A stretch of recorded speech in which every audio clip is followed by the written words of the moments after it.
Hey guys, how are you? This is Mr. Argueta coming to you week number 3 in Intro to Business. So first, I want to apologize because I wasn't able to get the video out to you first drop. I got busy. Of course, I took the Monday off like we all did. I hope you had a great Memorial Day weekend, and then I got delayed on some things I had to do here. But nevertheless, here it is. One quick housekeeping item. Please post your discussion, at least your initial discussion, as soon as possible. That way other students can actually respond and not have to wait till the last minute to do it. I get it if you respond at the last of the week, but at least Monday, Tuesday, at the latest Wednesday, post your initial post. I don't want to make this a mandatory thing because I think that, we are all adults and we can talk and discuss things and correct things and basically manage ourselves. And this is the purpose of this program, is management. So I will appreciate you very much. Thank you for the comments in the post. I read through them. I think it was great. Last week, of course, we talked about, the fact that, what happens to small business and government involvement. So I think it's important for us to think about it because, believe it or not, maybe someone in this class will pursue a political career. And these conversations are important to understand where you stand, not only who you represent as your constituents, but what you believe as to be the government role in our society. Is it to intervene all the time, or is it to allow business to do what business does? So there's a concept in business, and for Intro to Business, it's important to understand. There's a concept to business called the invisible hand. There was a gentleman by the last name Smith that created this concept in economics that basically stated that if government stays out of the business world, that business has what's called an invisible hand that would allow it to self-regulate. What that means is that if I had a gas station on one side of the street and I was selling gas for 99 cents and I was doing great, I had what's called economic profits, which means profits beyond normal because I unwillingly or unintentionally have created a monopoly. Everybody has to come to me for gas, right? So what business does is people see an economic profit. They see you're making great money and they go, I can do the same thing. So Joe Schmo goes and opens up a gas station right next door to me. And he says, you know what? I'm going to take some market share from Mr. Argueta's gas station and I'm going to sell my gas at 95 cents. So then the customer now has a choice. Competition created this opportunity for us to benefit as consumers because the invisible hand pushes that economic profit down. Competition is good.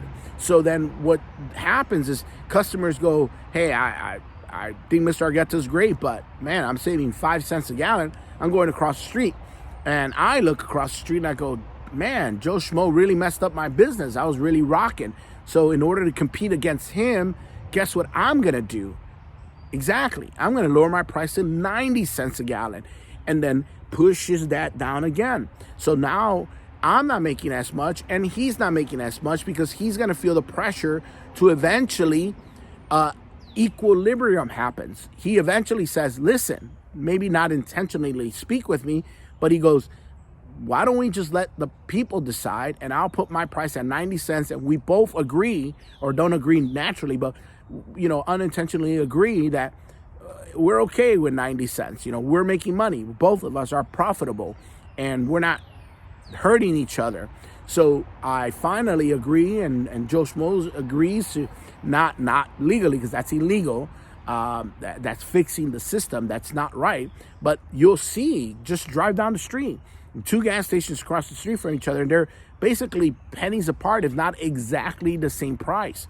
Well, they do that because they're both profitable at that price without speaking to each other. They both know that they're going to make a profit and they're not hurting each other.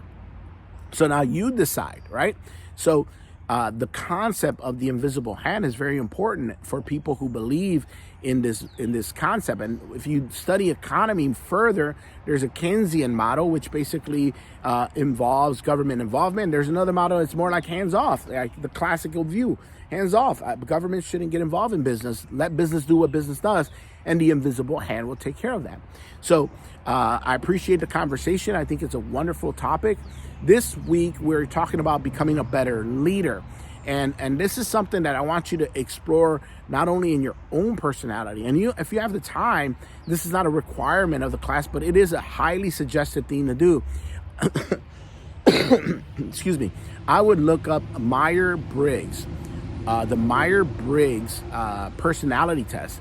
And it's like an online exam. It's basically 16 personalities. And you click yes or no, whatever you decide. And then it kicks out what you are. It gives you these initials, ENTJ or a bunch of initials. And it describes your personality. And it's important for you to know who you are, right, as a person and as a personality, because that's going to play a role in your business decisions, in your political decisions, and everything that you do. So please make sure that, you understand that these conversations are something I read, I look forward to, I discuss, and try to figure out how I can help you. And this is also how I know you're understanding the material, right? Because let's be honest. I mean, an online class, you can do research online and find the answers to exams, questions, whatever. But a conversation, an educated conversation, you can only have if you've done the work. So that's why I put so much emphasis on discussions.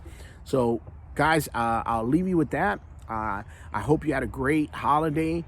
I hope you're doing well. I'm going to read through your stuff. I should have some grades posted by the end of the day today. Next week is halfway through the semester. There is no midterm in this class. There's only a final. But we are reaching the halfway mark. And I want you to know where you stand. Because if you're not doing well in the class, I highly suggest you withdraw from the class. You drop the class, right? Because an F is not a good thing on your GPA, especially if you're moving on to a 4-year degree. That's about all I got for you today, guys. It's a beautiful day, sunny, as you could tell. I get to go outside today, and it's great. It's great to be out. Guys, I wish you the very best. Today's coffee, I'm drinking a Lavazza. It's inside, but for some reason, it's not recording well inside, so I had to come out here. But I'm drinking a Lavazza. It's an Italian brew. Strong, very good. I encourage you, if you go to like Chattanooga or Atlanta, you'll find Lavazza, Lavazza coffee shops. They're strong, really good coffee. So guys, that's about it. I wish I could show it to you, but next week I promise to have a coffee tip for the day. And I hope you're having a wonderful week. Take care, guys. We'll see you next time.